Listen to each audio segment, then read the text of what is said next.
Hey coucou la famille, ça va bien? Alors aujourd'hui j'ai envie de te parler de YouTube, ça fait très longtemps que je ne l'ai pas fait. Comme tu sais, parce que j'en avais parlé dans certaines vidéos, pendant un moment j'ai arrêté de consommer du YouTube. J'avais un peu un truc où j'étais un peu lassée de YouTube. Je pense que j'étais lassée de tout le contenu que j'avais l'habitude de regarder. J'avais envie de me renouveler, en même temps je ne trouvais pas vraiment des comptes qui pouvaient m'intéresser et donc j'étais dans un espèce de vide et donc je ne regardais quasiment plus aucune vidéo.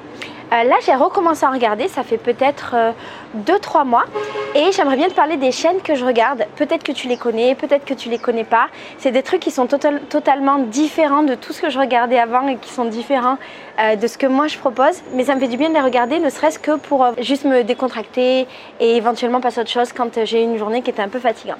Je vais donc partager avec toi aujourd'hui 5 chaînes que j'aime bien, que je regarde en espérant que tu puisses aussi les découvrir et éventuellement les aimer. Alors la première chaîne que j'ai découvert récemment, c'est la chaîne de Mehdi Sofiane. Alors Mehdi Sofiane, c'est un jeune que je connaissais pas du tout, qui est super chouette et en fait qui fait des vidéos dans lesquelles il parle de faits de société. Alors soit il parle de faits de société, soit il parle de faits en rapport avec les réseaux sociaux. Souvent c'est ce type de vidéos là qui m'intéresse. Et quand j'ai découvert sa chaîne, j'ai enchaîné plein de vidéos et je me suis bien évidemment abonnée. Le type de vidéo qu'il fait, c'est par exemple le fléau des applications de retouche, les problèmes de relation entre les influenceurs et les abonnés, la question du petit privilège, le problème avec les standards de beauté, la glamourisation de la santé mentale. Mais il réalise également des défis et un défi que j'ai bien aimé qu'il avait fait, c'était de savoir est-ce qu'on peut devenir riche avec OnlyFans. Et donc il s'est créé un compte, il a joué le jeu, il a posté des photos et après il nous a dit un petit peu quel était le résultat. Ce que j'aime dans sa chaîne, c'est que je trouve que c'est quelqu'un qui est très honnête dans sa démarche. Je le trouve très intéressant, très intelligent. J'aime bien la manière dont il aborde les sujets, c'est des sujets qui m'intéressent. Je te disais tout à l'heure que la plupart des chaînes, c'était des sujets qui étaient loin de mes préoccupations ou en tout cas de ce que je proposais sur ma chaîne. Je trouve que Mehdi Sofiane, sur quelques vidéos, ça se rapproche de ce que je fais, mais en même temps, ça m'apprend plein de choses ou ça me donne des points de vue différents sur des sujets qui m'intéressent. Et puis en vrai, j'aime bien écouter des trucs qui sont en rapport avec YouTube et les réseaux sociaux parce que c'est ce dans quoi je baigne. Et donc, c'est tout à fait ce que lui propose et moi, j'aime beaucoup. Donc voilà, si tu veux le regard d'un mec intelligent, intéressant, tout chouchou qui parle de ces sujets-là de société, Mehdi Sofiane. Un autre mec que j'aime vraiment beaucoup, que je suis depuis un moment et je suis super fan de son travail, c'est Le Créatif. Alors Le Créatif, c'est un mec qui parle de marketing. C'est un sujet qui à la base m'intéresse pas énormément. Je suis lui et je suis un autre mec qui s'appelle Marketmania, je crois. C'est vraiment les deux. C'est pas un sujet qui m'intéresse, mais en même temps, j'aime bien la manière dont il l'aborde, les deux, mais spécialement Le Créatif. En fait, Le Créatif, ce qu'il fait sur sa chaîne, c'est qu'il prend des sujets, donc en lien avec le marketing, et il crée comme des, je sais pas si on appelle ça des cas d'école, en tout cas des exemples, des cas pratiques, des simulations, où il va aborder le sujet avec cet angle-là, très cas pratique.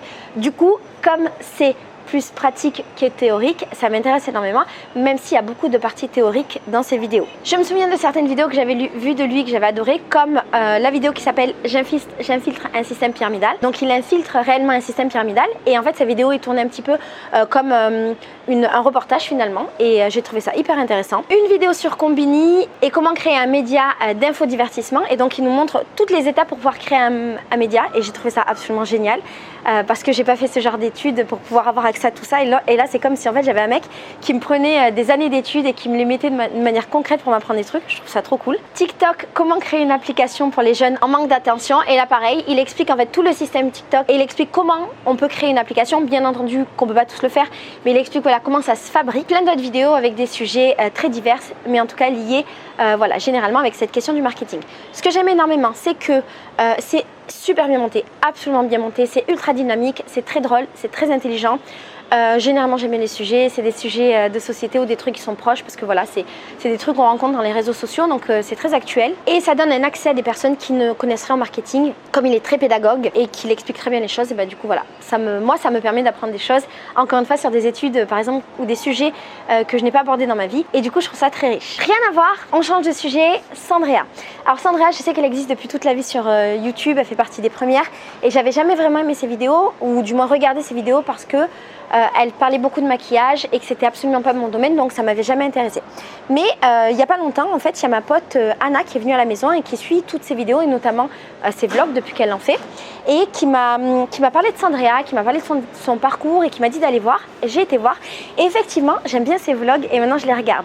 Je les regarde pas tous malheureusement parce que je manque de temps mais quand je les regarde, je suis toujours contente et je passe toujours un bon moment.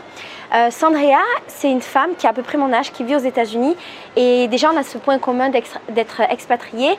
Elle était mariée pendant super longtemps, elle vient de divorcer, donc il y a un peu ce point commun là de qu'est-ce qui se passe après un divorce, après une séparation.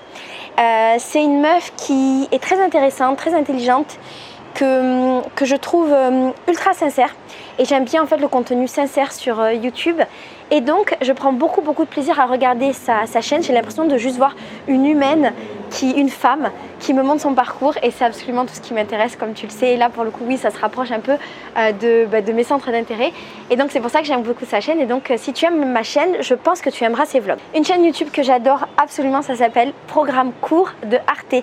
Je pense que je t'ai déjà parlé d'Arte, je t'ai déjà dit que j'adorais, je te le redis parce qu'en fait c'est très bien.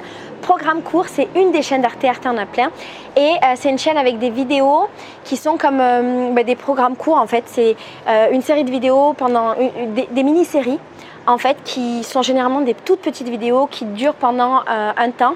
Très souvent quand la mini-série commence, il y a les vidéos tous les jours. Du coup c'est trop bien parce que ça crée un petit peu cette habitude d'attendre ta vidéo tous les jours et c'est génial.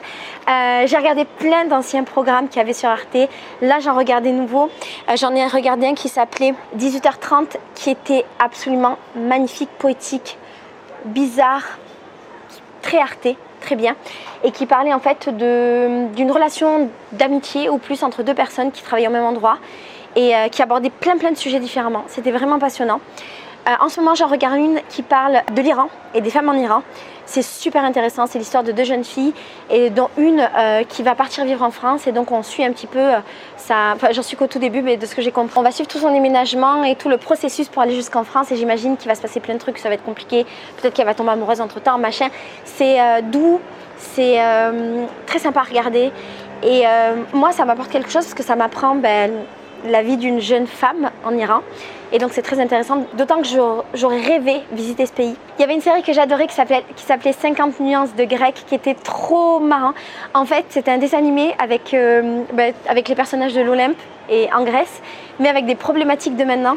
Et c'était très satirique, très humoristique et très intelligent. Sex and the City, la même chose, mais du temps de la préhistoire. Bref, cette chaîne est super intéressante parce qu'en fait, elle te divertit et elle te rend plus intelligent parce qu'elle t'apprend des trucs. Et donc, j'adore absolument cette chaîne. Je vais terminer avec ma 5e sur une chaîne de meufs, avec la chaîne de Camille Laurent. Alors Camille, c'est une pote à moi. Je l'ai connue parce qu'elle est venue au Brésil et qu'elle est venue dans ma maison d'hôte. Donc, on a vécu ensemble et puis après, elle a fait sa vie à Rio et puis on se voyait. Malheureusement, c'est pas vu assez parce qu'on était en temps de pandémie et que moi, j'étais très à la maison. Mais on s'est vu suffisamment pour que je l'aime énormément. Camille, c'est une meuf incroyable. Je l'aime de tout mon cœur. Elle est gentille, douce, hyper honnête, très honnête dans sa démarche et dans la vie, très drôle. Et c'est une meuf qui en fait sur sa chaîne fait des vlogs. À l'époque, il y a quelques années, elle travaillait pour Mademoiselle et je connaissais pas vraiment son contenu. Là, elle parlait plutôt de sexualité et je pense que vous la connaissez certainement par rapport à ça, à ce contenu-là. Et en fait, maintenant, elle parle de sa vie à travers une série de vlogs qui s'appelle Joie de vivre et qui sort tous les dimanches. Joie de vivre, c'est vraiment très bien fait, c'est très bien monté, c'est très dynamique, c'est drôle. Et puis aussi, c'est voilà, les chroniques d'une femme qui se raconte de manière ultra sincère. Et encore une fois, c'est ce que j'aime. J'aime quand les femmes se racontent, j'aime pouvoir les suivre. Et connaissant Camille dans la vie, je vois à quel point tout ce qu'elle raconte, c'est absolument sincère. J'adore sa manière de monter les vidéos et je suis ultra fan de son travail. Et donc, si tu aimes mes vidéos, il y a de fortes chances que tu aimes aussi ce qu'elle fait. Ce qu'elle fait en termes de montage, tout ça, c'est 1000 fois mieux que moi. Donc, tu aimeras beaucoup.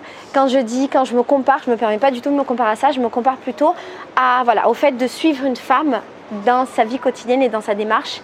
Avec une approche du montage et de la manière de raconter qui est un tout petit peu différente mais je pense tout aussi sincère.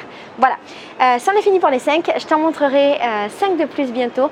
Je te fais des gros bisous, j'aimerais vraiment que tu me dises si tu connaissais déjà ces 5 youtubeurs, youtubeuses et si tu les connaissais pas et que tu vas les découvrir, si tu veux revenir sur ma chaîne pour me dire ce que tu en as pensé, ça me fera très plaisir. Je t'embrasse très fort, ciao.